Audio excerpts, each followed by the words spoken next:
दोस्तों मारी गुज्जूनी मौज चैनल में आपનું સ્વાગત છે। આજના વિડીયોમાં આપણે વાત કરવા જઈએ કે ઠાકોર ફેમિલીના ઘરે આજે શું ઘટના બની। અચાનક તેમના મમ્મી પપ્પા એમના મામાના ઘરે જોયું તો ખરા કે અચાનક ક્યાં જવાનો પ્રોગ્રામ થયો, સાથે શિલ્પા ભાભી ને રાકેશભાઈ પણ ગયા।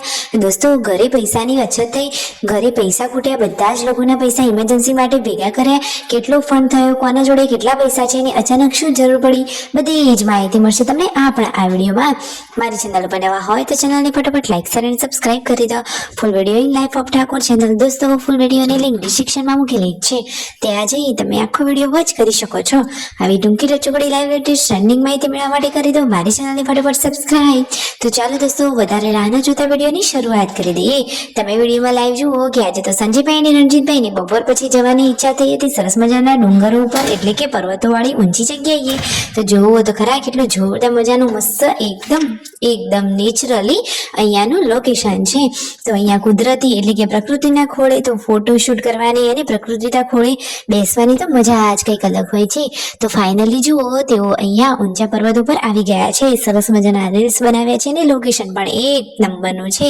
જુઓ તો ખરા કે બધા લોકો પોલો ફોરેસ્ટ જાય છે, પરંતુ એમને તો ઘર આંગણે જ પોલો ફોરેસ્ટ છે। સાચી વાત ને દોસ્તો, કેટલો સુંદર નજારો છે। તમે પણ ક્યારેક જાઓ, મુલાકાત લો અને આ જગ્યાએ અવશ્ય જજો।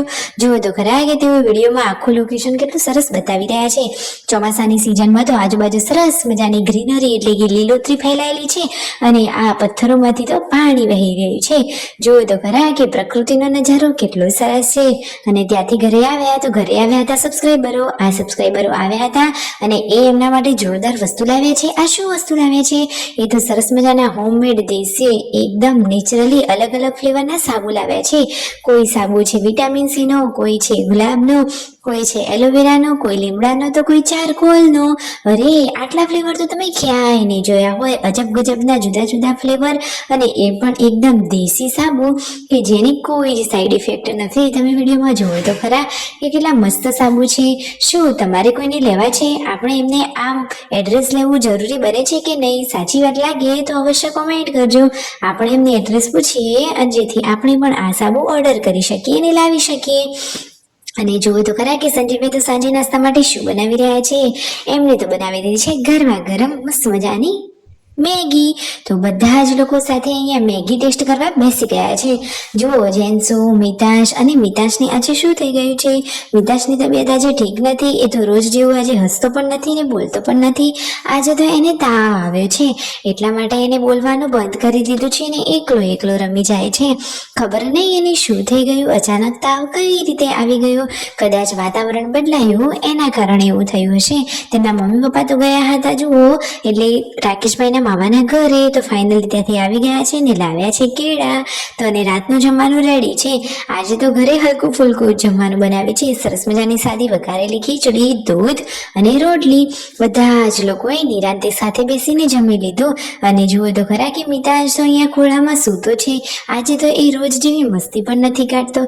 બંને ભાઈ એ તો રામ લક્ષ્મણની જોડી છે જુઓ। અને આજે તો રાતે આ શેની મીટિંગ થઈ, શું ચર્ચા કરી રહ્યા છે? તેમના મમ્મી પણ આ મીટિંગમાં જોડાઈ ગયા। તો રણજીતભાઈ આજે બધા જ લોકોને પૂછી રહ્યા છે કે તમારી જોડે કેટલા પૈસા છે? પૂનમ ભાભીને પૂછ્યું, પાર્વતી ભાભીને પૂછ્યું, શિલ્પા ભાભીને અને તેમના મમ્મીને કે ચલો જલ્દીથી જણાવી દો કોના જોડે કેટલો ફંડ છે, ઇમરજન્સીમાં કામ આવે તો ખબર પડે। તો શું ફાઇનલી દોસ્તો ફાઇનલી સાચે જ ઇમરજન્સી છે, તેમને કોઈ નવું ઇન્વેસ્ટ કરવાનું છે કે ફાઇનલી પૈસાની તંગી થઈ છે? શું કારણ છે, શું બન્યું હશે? તમને બધાના ચહેરાના હાવભાવ જોઈને શું લાગે છે કે તેઓ નવું કંઈ ઇન્વેસ્ટ કરવા જઈ રહ્યા છે, નવી શરૂઆત કરવા જઈ રહ્યા છે કે પછી સાચી જ કોઈ જગ્યાએ પૈસાની જરૂર હતી? તમારું મંતવ્ય અવશ્ય કમેન્ટમાં જણાવજો। બાકી આ તો એકદમ હેપી ફેમિલી છે ને હંમેશા તેઓ ખુશ રહે, તેમના ઉપર કોઈ જ સંકટ ના આવે। જુઓ તો ખરા કે આ વહુઓ, દીકરાઓ, સાસુ બધા જ લોકો સાથે હળી મળીને રહે છે। ખુશીઓનો પરિવાર તો આવો જ હોય કે જ્યાં બધા સાથે હળી મળીને રહે। સાચી વાત નહીં તો કરો સબસ્ક્રાઇબ।